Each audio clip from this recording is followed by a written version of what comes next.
Joining me now is Dr. Zeke Emanuel, Vice Provost for Global Initiatives at the University of Pennsylvania, also a former White House health policy advisor in the Obama administration. First, your reaction to what the president once again said, downplaying the pandemic, saying young people are unaffected.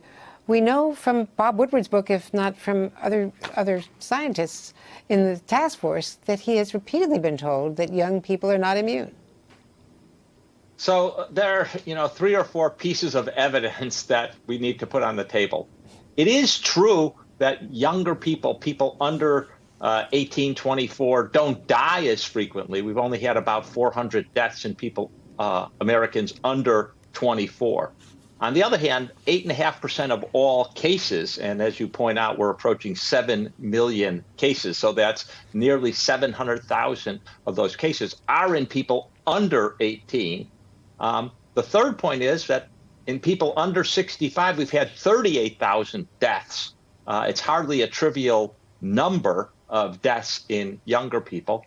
And the other thing that the president is missing is that we don't know about the long-term complications. We know that there are long-term complications. We've seen this multi-system inflammatory syndrome that's been in kids. We know that there's been some clots and strokes and heart attacks in other people. We know that there are lung problems, how long it's going to last, whether it's going to resolve. So the idea that kids don't get it, kids don't die from it, it's no problem, is just wrong. Every time the president tries to behave like a doctor, he puts his foot in his mouth and makes a mistake. He did it on hydroxychloroquine, convalescent plasma, and now again on the course and who actually gets this illness. He just doesn't seem to understand the basic facts. And these are facts. These aren't impressions.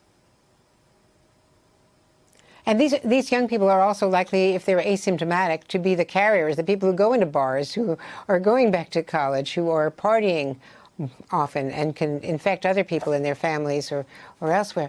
I also want to ask you about the CDC.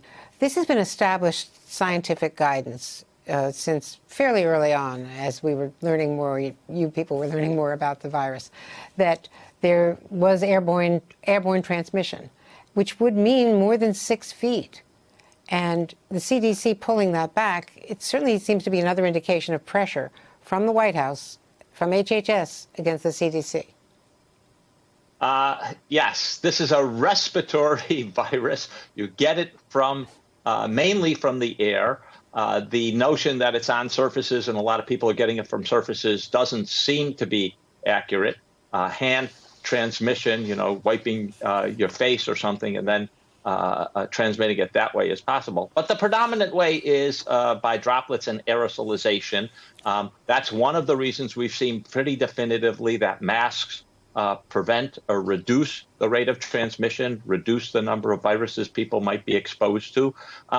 Again, this does suggest is politicization of actual guidance. We've seen this a number of times already. It's quite disturbing. The fact that the advice went up does suggest that people within the CDC still believe in facts, still believe that they should put out detailed factual information, but they're being squelched by political considerations, especially ahead of this most momentous election. Hey there, I'm Chris Hayes from MSNBC. Thanks for watching MSNBC on YouTube. If you want to keep up to date with the videos we're putting out, you can click subscribe just below me or click over on this list to see lots of other great videos.